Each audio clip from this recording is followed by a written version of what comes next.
Hello everybody, today I'm going to be summarizing chapters 3, 4, and 5 in the book Reinventing Project-Based Learning, Your Field Guide to Real-World Projects in the Digital Age.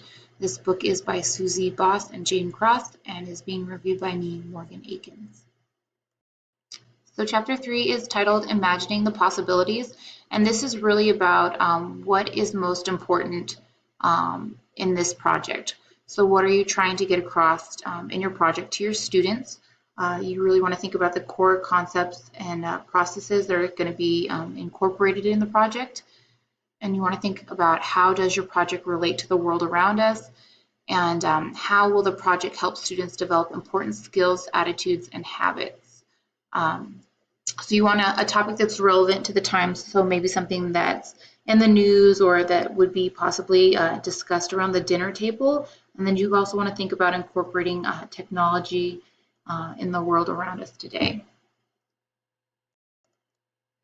So other things you want to keep in mind when thinking about your project are what digital age skills can your project address and incorporate.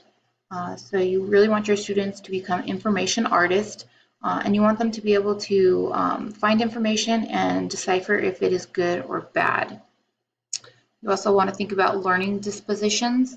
And learning dispositions are important traits, attitudes, habits, and feelings we encourage but usually cannot teach directly, such as confidence, curiosity, resourcefulness, cooperation, motivation, persistence, and courage.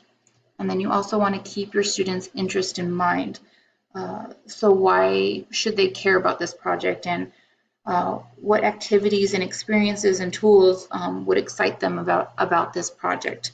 This project should really be something of a passion-based learning project.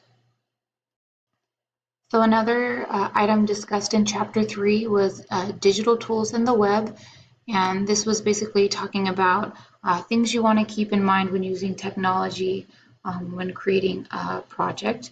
You want to think about research, making ideas visible and express ideas creatively, collaboration, project management, reflection, and iteration, and then supported study or enrichment using open education resources. So next is chapter 4, and it's titled Strategies for Discovery, and this really talks about getting a game plan together for your project. And a good practice of this would be to review other projects. So you want to do some research on project ideas, and these ideas can come from another person, or they can be designed by yourself. But when you are researching projects, you do want to keep in mind, you want to keep a lookout for some project pitfalls, and some pitfalls that were discussed in this chapter are projects that have long activity but short learning, technology layered over traditional practice, trivial thematic units, or overly scripted projects with too many steps, or projects that are not enough focus on formative assessment, and then also assessment that doesn't feel authentic. So those are some pitfalls to keep a lookout for. So chapter 4 also discussed how to design a great project, and some points that it had mentioned were projects that were flexible, so projects that can be changed or branched off. So even though you may have started out going one direction, if the kids take an interest in something else, or it can kind of branch off, so it's not just cut off black and white. A project would need to have some flexibility. Also, to design a great project, you want to kind of try to get away from traditional thinking.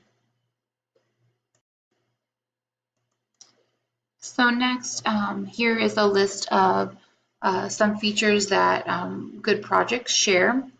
So good projects are loosely designed with the possibility of different learning paths, are generative, causing students to construct meaning. They are centered on a driving question or otherwise structured for inquiry.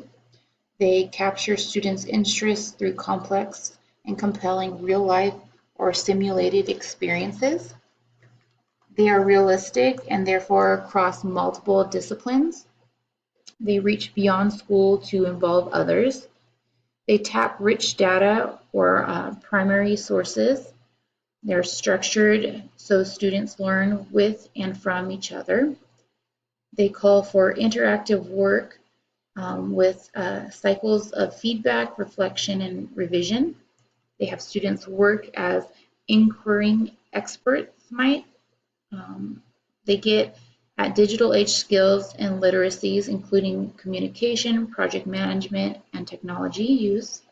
They get at important learning dispositions, including persistence, risk-taking, confidence, resilience, self-reflection, and cooperation. They have students learn by doing and connect students with authentic audiences or allow public sharing of what they know. So next is chapter 5, and it's titled Making Assessment Meaningful. And the purpose of assessment is to measure students' learning and evaluate the quality of the project. So there's two types of assessment. There's formative assessment and summative assessment. So formative assessment is assessing students' learning along the way, and summative assessment is assessing students' learning at the end of the project. Okay, and so here we have some examples of summative assessment, and that would include a rubric, present a performance task for the students to complete. A test at the end of the project would be a summative assessment, or asking other teachers or subject matter experts to help you evaluate the students' work. Some examples of formative assessment would be discussion protocols, exit slips, or observation and conversation with students to gauge their understanding. With formative assessment, you really want to set milestones or plan check-ins with the students, or look for other progress markers when creating your formative assessment. So next is my conclusion, and overall I really enjoyed this book. I thought it was great, and I love the examples that it gave in the chapters, and I thought they were very easy to relate to. And I definitely will be taking this information from this book and then also the information from this class, and we'll be using it in my own classroom one day. So I just really enjoyed it, and I'm happy to have completed it. And then finally, here is my reference page. Thank you so much. Bye.